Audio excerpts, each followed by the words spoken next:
J'en peux plus. Je voudrais prendre l'air. Il faut que je sorte d'ici. Et notre fille? Hein? Notre fille, t'y as songé? Elle doit dormir alors qu'il est. T'as fermé la porte avant de partir? Hein? La porte, tu l'as fermée? T'as pas fermé la porte, évidemment. Qu'est-ce que tu gères? Une porte, on va pas rester ici. Mais pourquoi pas? On est bien tous les deux, l'un près de l'autre, à ne rien faire. Au lieu de faire ton gros fainéant, tu ferais mieux de m'aider à trouver une sortie. C'est celui qui dit qui fait. S'il y a un chien, il y a forcément un chasseur. C'est ça?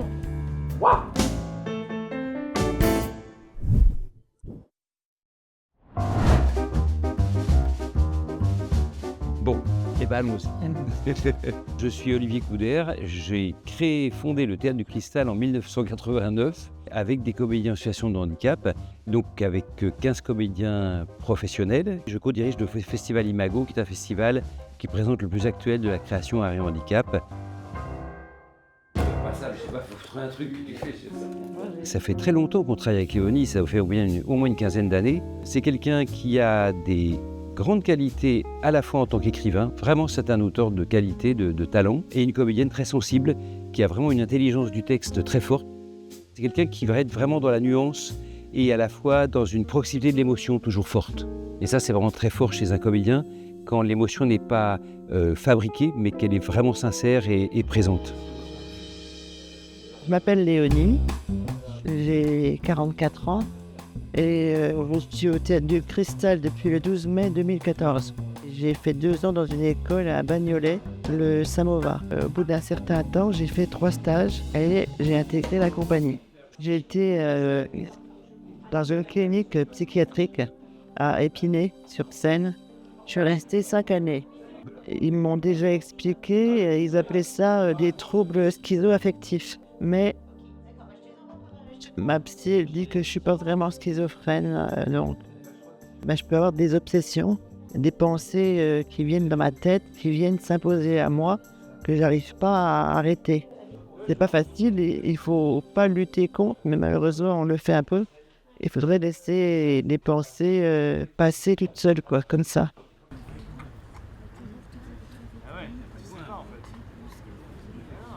Dans la vie, j'ai pas beaucoup confiance en moi ou alors des fois j'ai confiance puis c'est par vague, ça dépend, ça part, ça revient quoi. J'ai du mal à trouver ma place, mais quand je joue, j'ai l'impression d'être moins exposée parce que je suis derrière un personnage, donc j'arrive mieux à m'exprimer du coup. C'est comme si j'étais moi-même alors que je suis caché derrière un personnage en fait. Je suis presque moi-même au théâtre et pas moi-même en dehors, c'est un peu bizarre. On est vendredi, on a répété, on a fait le ménage et on a chargé le camion pour le bal qui aura lieu demain à Nanterre.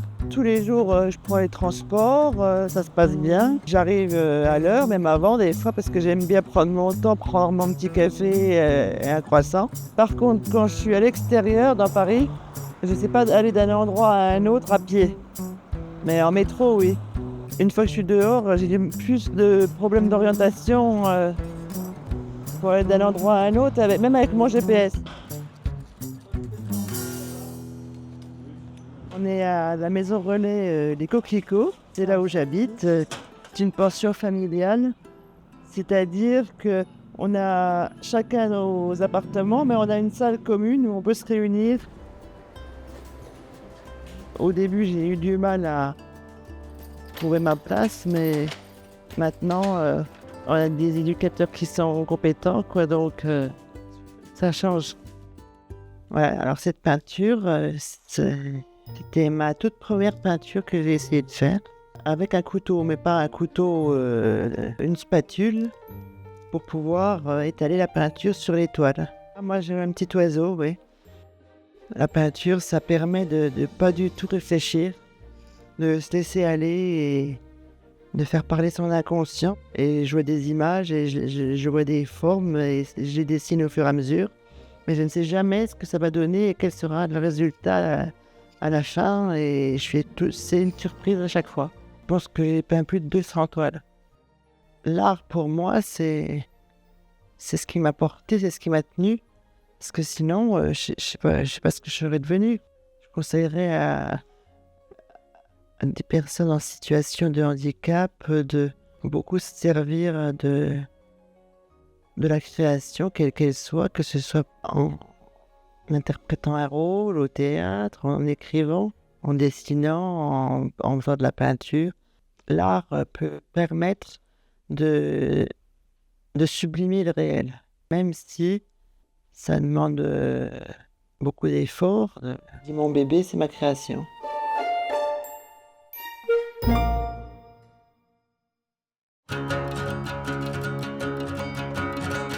Je suis consciente que j'ai de la chance. Il y a beaucoup d'intermittents qui n'ont pas cette chance d'être salariés dans une compagnie perpétuelle, quoi.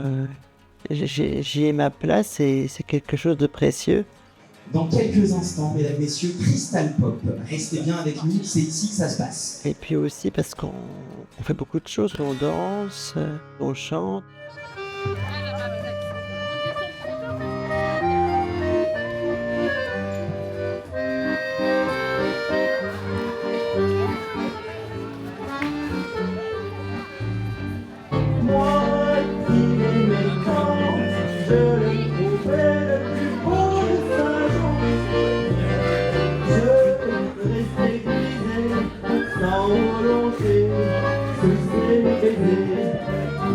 Sans plus réfléchir, je lui donnais le meilleur de mon être.